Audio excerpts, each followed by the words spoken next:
ขึ้น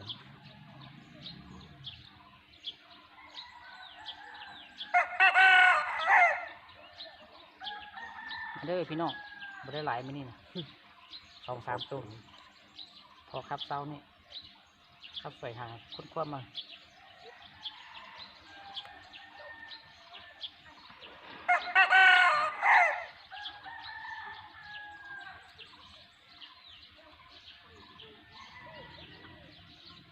ดูมันเลิกกันบอลอีสุดคนน่ะ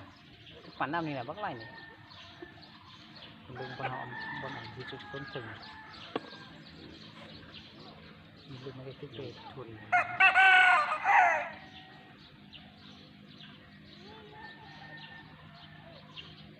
แดงมาได้เซ็งยังเนี่ยบนหัวบอลเปลี่ยนบอล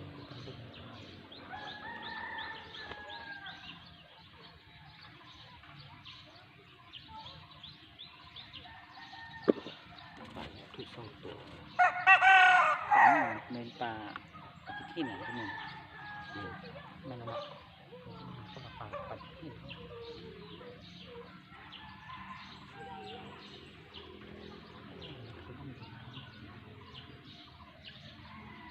จง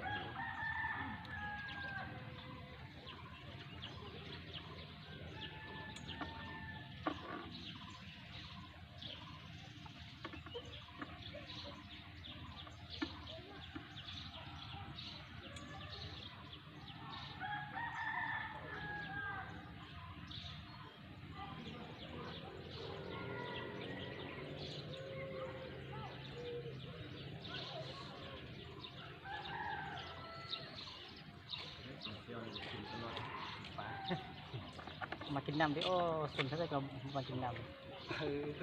โอ้ได้ไรก็ได้ไรพอกิน เศร้าขับเลยอยู่พุ่นก็ได้จะนิ่มได้คุณ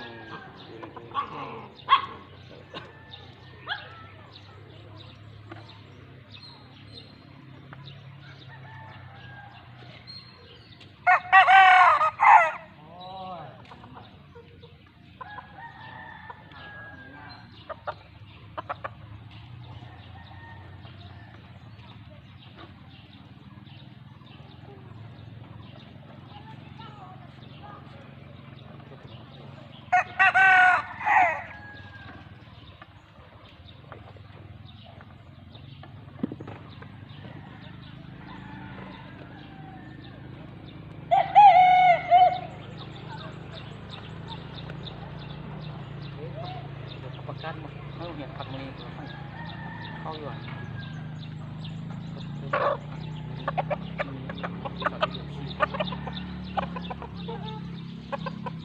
บวชง่ายๆพังบุญกำหนดเลย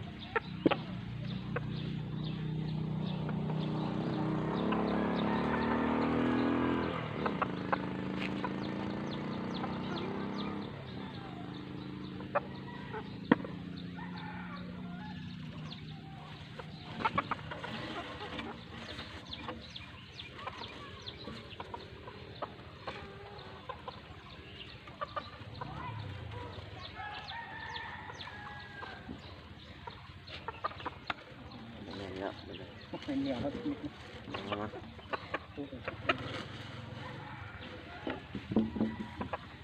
ทำไม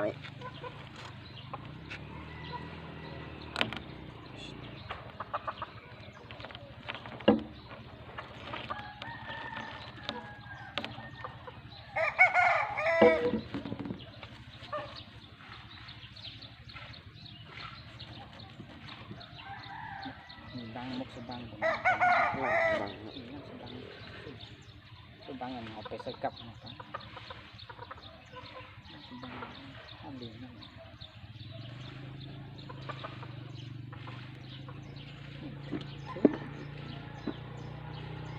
ปลาที่นุ่มพันขึ้นมา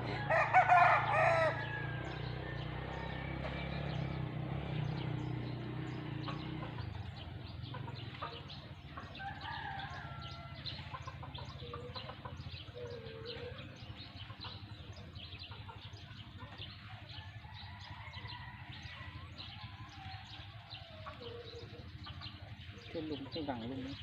เส้นที่ได้เป็นคน ฝนนี่นะครับ คนลงให้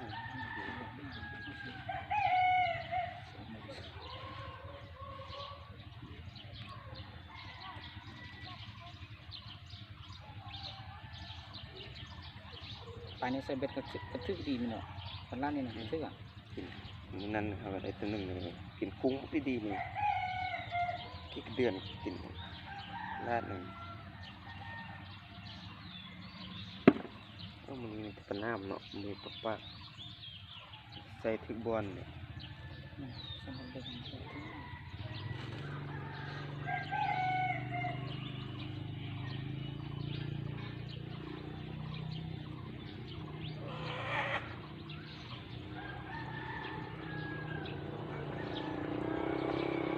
ไอแอบแต่งตั้งเจ้าเป็นแห่งใจ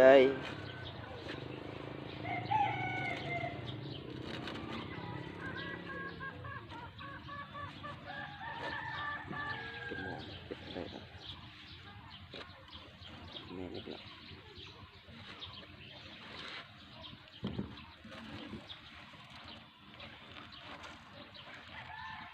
เราเอามุกข้อนี้จับไปรอบจับทางฟาดไปเนี่ยก็มือมาเปลี่ยนใส่เบื้องไซจับมันต้องบดคือเก่าแล้วมัน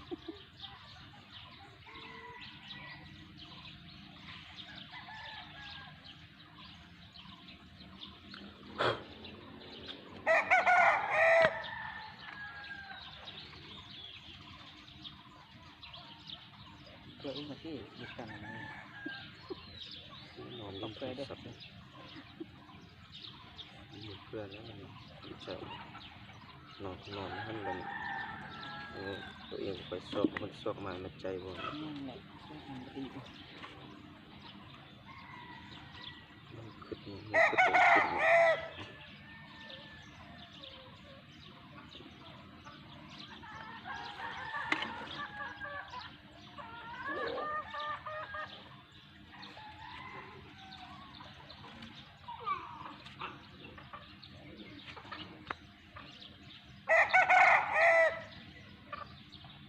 คนเลี้ยงตามันมีสอง สั่ง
ปลานี่มันเป็นจับปลาได้หาปิ้งขี้บ่แม่น ตัวนี้แหละปัญหามันแหละมันห้างมันเรื่องเนาะแม่นมันแหละตอนนี้แหละปีงแซ่บสุดปีงแห้มๆประเดียวปีงก็เอาปีงแคมนำ นั่นแหละเสร็จพร้อมเขาปิ้งแข็งน้ำปิ้งคือนักเสร็จดีลูกครับ ปิ้งเขาปิ้งต่ำแล้วเป็นอันนั้นมันแหละน่าแซ่บเขาปิ้งสูงแล้วเป็นแบบปลาแห้งปลาย่างซื้อนี่ เหี่ยวลงกำลังจะแซ่บปิ้งหม้อนี่เลือกจ้วเจ้าปิ้งแข็งน้ำยอด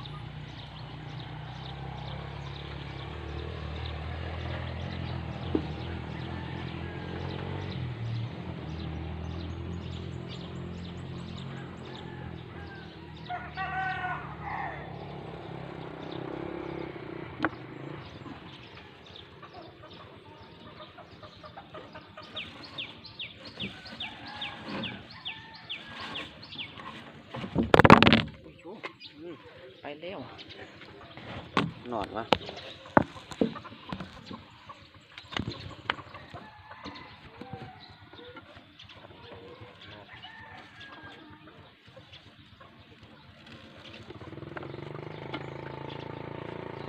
ป้า นั่นแหละมันเกเรบอนปังมันก็ไปอยู่น่ะยังไงอยู่น่ะครับมันสุก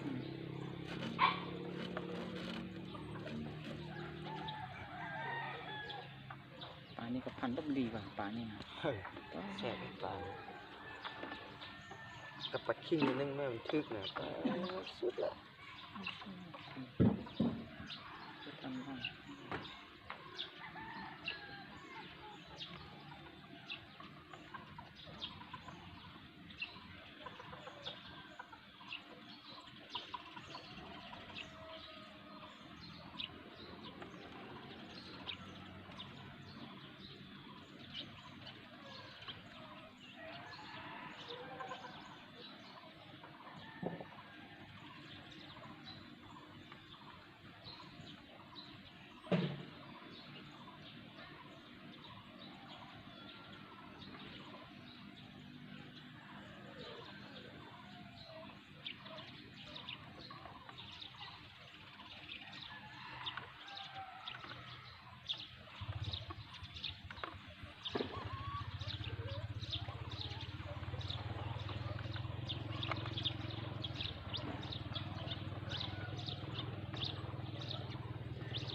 ได้ หมดหรอกเปลี่ยนบอลกันคณะใส่บอลเก่าผู้บ้านนี่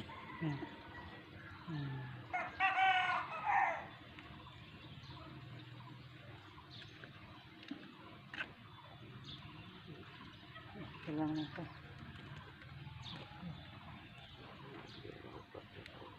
คุณแม่เอ้ยอยากรับอะไรไหมอยากกินอะไร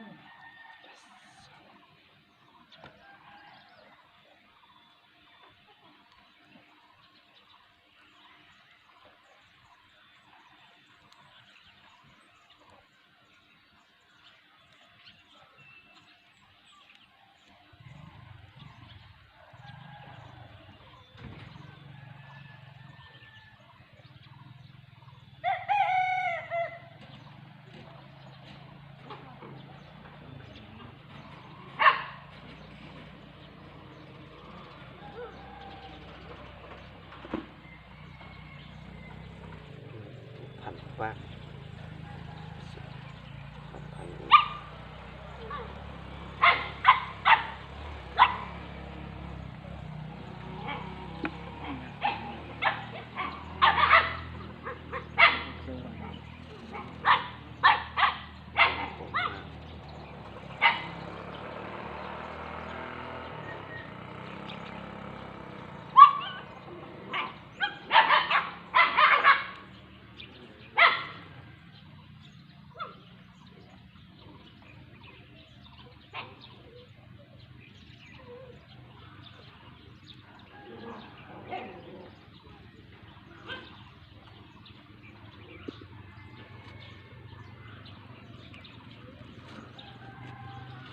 พันกินครับ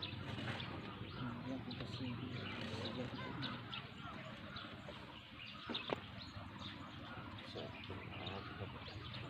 เดี๋ยวนั้น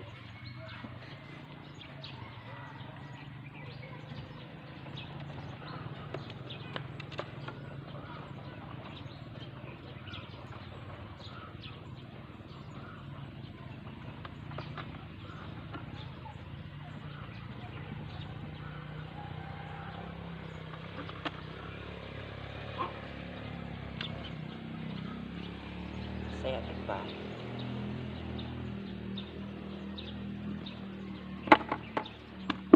ปลาสีตัว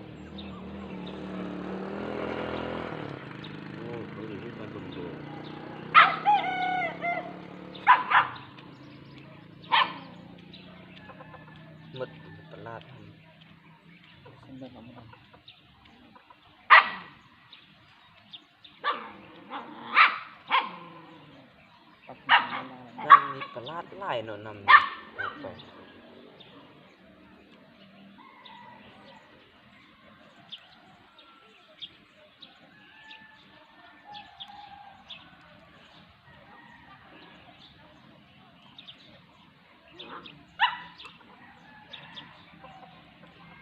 เงียง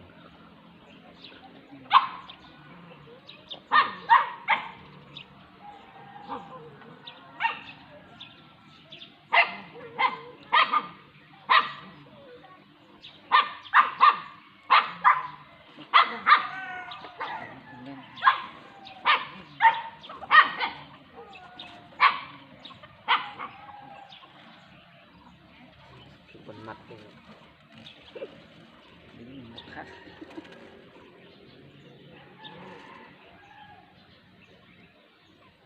แดด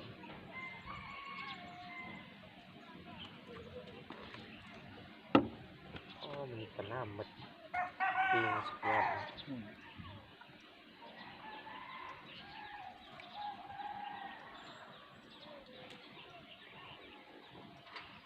แต่ปลาหน้าปลาลาด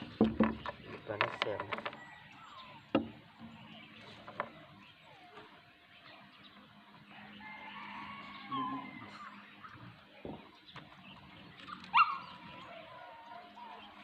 ตากแดดปะนี่แหละ